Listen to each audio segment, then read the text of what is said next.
Consultant gynaecologist in Apollo hospital Kakinada. ఈరోజు నేను మాట్లాడే టాపిక్ PCOD అంటే నీటి బుడగలు.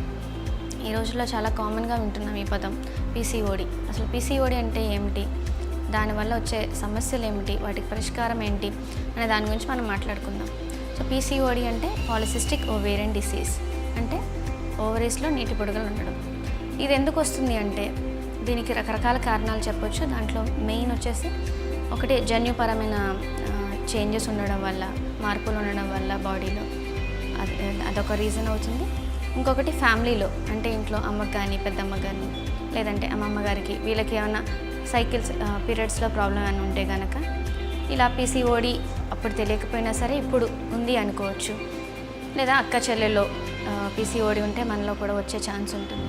ఇంకొకటి హార్మోన్ ఇంబ్యాలెన్స్ అంటాం, అంటే బాడీలో male hormones female hormones imbalance రావడం. జనరలీ ఫీమేల్స్లో ఫీమేల్ హార్మోన్స్ ఎక్కువ ఉంటాయి, కానీ మేల్ హార్మోన్స్ కూడా వాళ్ళ బాడీలో పెరగడం వల్ల ఈ PCOD రావచ్చు. ఇంకొకటి వచ్చేసి లైఫ్ స్టైల్.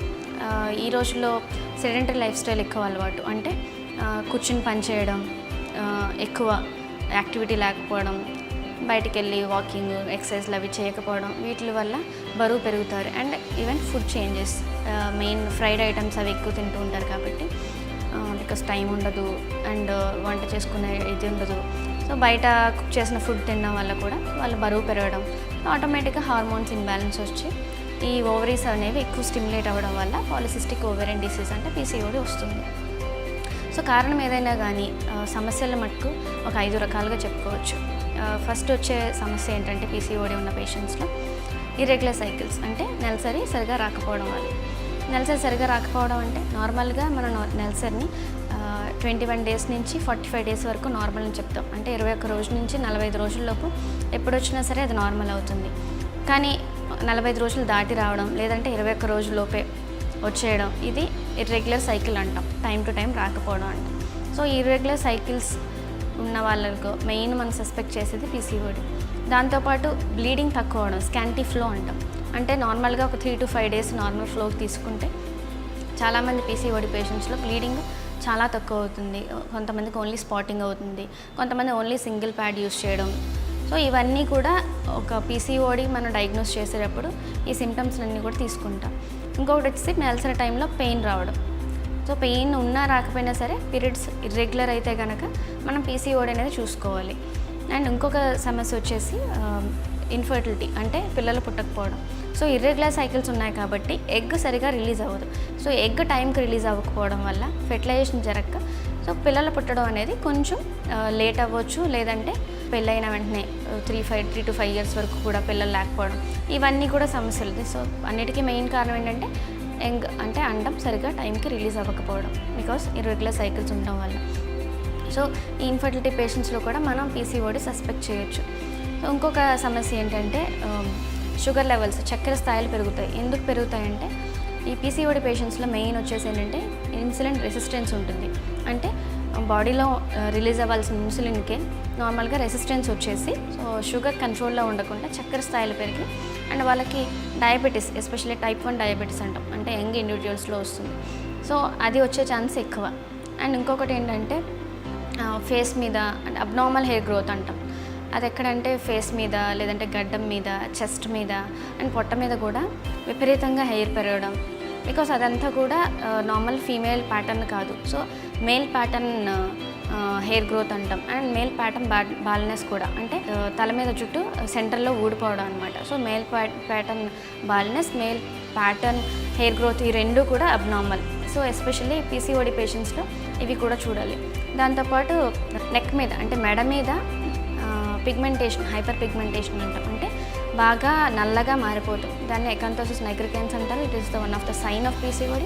సో వాళ్ళలో ఒకవేళ ఇవన్నీ ఉంటే, అంటే ఇర్రెగ్యులర్ సైకిల్స్ ఉండి, hair growth, abnormal hair growth ఉండి, అండ్ నేప్ ఆఫ్ నెక్, అంటే నెక్ మీద, మెడ మీద బాగా నల్లగా మారిపోవడం, అండ్ బరువు, వెయిట్ పెరిగి ఒబీస్ ఇండివిజువల్స్లో, వీళ్ళందరిలో కూడా PCOD చూడొచ్చు. సో PCOD అనేది ఓన్లీ ల్యాబ్ డయాగ్నోసిస్ కాదు, వీటి మెయిన్ వచ్చేసి సిమ్టమ్స్, సైన్స్ చూసిన తర్వాత ల్యాబ్తో కన్ఫర్మ్ చేసుకోవాలి. ల్యాబ్లో మెయిన్ వచ్చేసి మేల్ హార్మోన్స్ పెరుగుతాయి అన్నమాట. సో కన్ఫర్మ్ చేసుకోవడానికి రోటర్డామ్ క్రైటీరియా యూస్ చేస్తాము. సో ఏవైనా సరే పీసీఓడి డయాగ్నోస్ వన్స్ అయ్యిందంటే సో వచ్చే సమస్యలన్నీ పేషెంట్కి కంపల్సరీ ఎక్స్ప్లెయిన్ చేయాలి. దాని తర్వాత treatment approach to the PCOD ఎలా ఉంటుందంటే ఫస్ట్ కౌన్సిలింగ్. ఎందుకంటే పీసీఓడి పేషెంట్స్లో మెయిన్ వచ్చేసి వీళ్ళకి భయాలు ఎక్కువ ఉంటాయి. పిల్లలు పుట్టరు సరిగ్గా అని చెప్పేసి, లేదంటే పీరియడ్ సరిగ్గా రావు, ఇంకా షుగర్ పెరిగిపోతుంది, ఇవన్నీ వాళ్ళకి నెట్లో తెలుసుకుని కానీ లేదంటే చుట్టుపక్కల అందరూ చెప్పడం వల్ల కానీ భయాలు ఎక్కువ. సో మెయిన్ మనం చేయాల్సింది కౌన్సిలింగ్. పీసీఓడిలో 2 టైప్స్ చెప్తాం, ఒబీస్ పీసీఓడి, థిన్ పీసీఓడి అంటాం. ఒబీస్ అంటే లావుగా ఉన్న వాళ్ళ పీసీఓడి. థిన్ పీసీఓడి అంటే కొంతమంది సన్నగానే ఉంటారు కానీ వాళ్ళకు కూడా ఇర్రెగ్యులర్ సైకిల్స్ ఉండి పీసీఓడి ఉండొచ్చు అనమాట. సో ఏదైనా సరే ట్రీట్మెంట్ ఉంది. అండ్ సో ముందు కౌన్సిల్ చేయాలి, బికాస్ దీనికి డెఫినెట్గా ట్రీట్మెంట్ అనేది ఉంది. చాలామంది భయపడుతూ ఉంటారు, వీళ్ళ ఇలా ఉన్న వాళ్ళలో క్యాన్సర్స్ ఎక్కువ వస్తూ ఉంటాయి అండ్ పిల్లలు పుట్టకపోవడం, ఇవన్నీ కూడా ఆ భయాలను ఫస్ట్ మనం వాళ్ళకి భయం లేకుండా కౌన్సిల్ చేయాలి. దాని తర్వాత వాళ్ళని మోటివేట్ చేయాలి టువర్డ్స్ వెయిట్ లాస్. ఎక్కువ మంది ఒబీస్ ఉంటారు, 80% పీసీఓడి పేషెంట్స్లో ఒబేసిటీ ఉంటుంది. సో ఆ ఒబేసిటీ వల్ల అంటే బాడీలో ఫ్యాట్ పెరగడం వల్ల ఆటోమేటిక్గా మేల్ హార్మోన్స్ పెరిగి అండ్ ఓవరీస్ని ఇంకా స్టిమ్యులేట్ చేస్తే సో సివియర్ పీసీఓడికి వెళ్తారు వాళ్ళు. సో మెయిన్ వాళ్ళకి చెప్పాల్సింది వెయిట్ లాస్, అంటే బరువు తగ్గమని చెప్పాలి. సో బరువు తగ్గడానికి చాలా మనకి సొల్యూషన్స్ ఉన్నాయి. దాంట్లో ఒకటి diet and second one is exercise. So డైట్లో మనం ఏం చేయాలంటే మెయిన్ లో carbohydrate, high fat and high protein diet అంటాం. అంటే ఇప్పుడు కార్బోహైడ్రేట్స్ తక్కువ తీసుకొని ఫ్యాట్ అండ్ ప్రోటీన్ కూడా ఎక్కువ స్థాయిలో తీసుకుంటే అండ్ తినడం కూడా ఎక్కువ గ్యాప్ ఇచ్చి ఒకేసారి తినడం కాకుండా ఎవ్రీ 2 hours 3 hoursకి కొంచెం కొంచెం తింటూ ఎక్కువసార్లు తినడం వల్ల డైజెషన్ అది ఫ్రీగా ఉండి బాడీలో ఫ్యాట్ డిపాజిషన్ తగ్గుతుంది. సో ఆటోమేటిక్గా పీసీఓడి అనేది సమస్య మనం తగ్గించవచ్చు. ఇంకోటి ఎక్సర్సైజ్. ఈ రోజుల్లో మెయిన్ ఈ ఆఫీస్లో కానీ స్కూల్లో కానీ సెడెంటరీ లైఫ్ స్టైల్ అలవాటు అయిపోయింది. బికాస్ స్కూల్లో టైం టు టైం క్లాసెస్ ఉంటాయి అండ్ ఆఫీస్లో అయితే జాబ్లో వాళ్ళకి కుదరదు ఎక్సర్సైజ్ చేయడం. సో వీళ్ళకి ఏం చెప్పాలంటే అట్లీస్ట్ ఎవ్రీ 2 hours ఆ చైర్లో కూర్చున్న చైర్లోంచి బయటకు వచ్చి అట్లీస్ట్ ఒక 10-15 minutes వాక్ చేయమనాలి. ఆర్ఎల్స్ కూర్చున్న చైర్లోంచే కొంచెం అప్పర్ బాడీ మూమెంట్స్ అంటాం, అంటే హ్యాండ్స్ ఇలా లేపి ఎక్సర్సైజ్ చేస్తూ ఉండాలి. సో ఇవన్నీ కూడా అట్లీస్ట్ వాళ్ళ వెయిట్ పెరగకుండా ఉంటుంది ఫస్ట్ ఒక 1 or 2 months. దాని తర్వాత ఆటోమేటిక్గా వెయిట్ లాస్ ఉంటుంది. సో ఈ రెండు చేయడం వల్ల వెయిట్ మెయింటైన్ అవుతుంది. సో మెయిన్ టెంపరీ ట్రీట్మెంట్ ఏంటంటే హార్మోన్స్ అవన్నీ వచ్చాయి, బట్ పర్మనెంట్ క్యూర్ వచ్చేసి ఎప్పుడు కూడా weight loss. And thin PCOD అంటున్నాం కదా, అంటే వెయిట్ తక్కువ ఉన్న ఇండివిజువల్స్లో మనం ఎలా అప్రోచ్ ఎలా అవ్వాలి అంటే వాళ్ళకి మెయిన్ వెయిట్ మెయింటైన్ చేసేలా చూడాలి. సో థిన్గా ఉన్న వాళ్ళకి at least normal BMI, normal body mass index వచ్చేలాగా వాళ్ళకి డైట్ అడ్వైస్ చేసి కౌన్సిలింగ్ అది ఇస్తూ ఉంటారు. అండ్ నెక్స్ట్ ట్రీట్మెంట్కి వచ్చేసి ఇన్ఫర్టిలిటీ ట్రీట్మెంట్కి ఎట్లా అప్రోచ్ అవ్వాలి అంటే చాలామంది పెళ్ళైన తర్వాత ఇర్రెగ్యులర్ సైకిల్స్ అయ్యి వాళ్ళకి ఇన్ఫర్టిలిటీ సమస్యగా మారుతుంది. సో అలాంటి వాళ్ళు ఏం చేయాలంటే సేమ్ డైట్ అండ్ ఎక్సర్సైజ్తో వెయిట్ లాస్ అవుతూ మెయిన్ వాళ్ళకి ఎగ్ రిలీజ్ అవ్వకపోవడం ఒక సమస్య కాబట్టి సో ఎగ్ రిలీజ్ అయ్యేలాగా స్టిమ్యులేషన్, ఓవులేషన్ ఇండక్షన్ అంటాం అనమాట. సో ఈ ట్యాబ్లెట్స్ అన్నీ ఇచ్చి ఆ ఓవరీస్ని మనం స్టిమ్యులేట్ చేసి ఎగ్ రిలీజ్ అయ్యేలాగా చేయాలి. అది ఒక 3 to 6 months ట్రీట్మెంట్ తీసుకోవచ్చు. దానికి ట్యాబ్లెట్స్ ఉంటాయి, ఇంజెక్షన్స్ ఉంటాయి. సో భయపడాల్సిన సమస్య కాదు. ఇన్ఫర్టిలిటీని మనం కంట్రోల్లో తీసుకొచ్చి మనం ట్రీట్మెంట్ అయితే ఇవ్వచ్చు. అండ్ ఇంకొకటి ఏంటంటే వీళ్ళకి ఈ షుగర్, ఈ డయాబెటీస్ అనేది పీసీఓడి ఇండివిజువల్స్లో చాలా కామన్. ఎస్పెషల్లీ ప్రెగ్నెంట్ ఉమెన్స్లో కూడా పీసీఓడి ఉన్న పేషెంట్స్లో GDM అంటే జెస్టేషనల్ డయాబెటీస్, అంటే ప్రెగ్నెన్సీ వచ్చే డయాబెటీస్ ఎక్కువ పర్సంటేజ్. సో వాళ్ళకి డెఫినెట్గా టైం టు టైం మనం ఇన్సులిన్ రెసిస్టెన్స్ని చూసుకుంటూ ఉండాలి. Post prandial blood sugar and HbA1c levels మనం టైం టు టైం చేస్తూ ఉండాలి. సో వీళ్ళకి ఏమైనా షుగర్ ఇంక్రీజ్ అవుతున్నప్పుడు వెంటనే మనం ట్యాబ్లెట్స్ అవి స్టార్ట్ చేసి we have to control. So ఈ 2 మెయిన్ సమస్యలు తీసుకుంటే దాని తర్వాత చాలామందికి అపోహ క్యాన్సర్ రిస్క్ ఉంటుందని. బట్ క్యాన్సర్ రిస్క్ ఉన్నా లేకపోయినా సరే మనం ఆఫ్టర్ మ్యారేజ్ డెఫినెట్లీ ప్యాప్స్మియర్స్ అవి చేస్తూ ఉండాలి యాన్యువల్గా. And monthly breast examination, self breast examination కూడా చేస్తూ ఉండాలి. సో వీళ్ళకి పర్మనెంట్ క్యూర్ ఏంటంటే డెఫినెట్గా weight loss if they are obese in PCOD, and if it is thin PCOD weight gain. So PCODలో మెయిన్ వచ్చేసి prevention is better than cure అంటాం. So సివియారిటీని మనం కంట్రోల్ చేసుకుని ముందు, దాని తర్వాత ఇంక్రీజ్ అవ్వకుండా, ఆ ప్రాబ్లం అనేది ఇంక్రీజ్ అవ్వకుండా చేయాలి ఫస్ట్.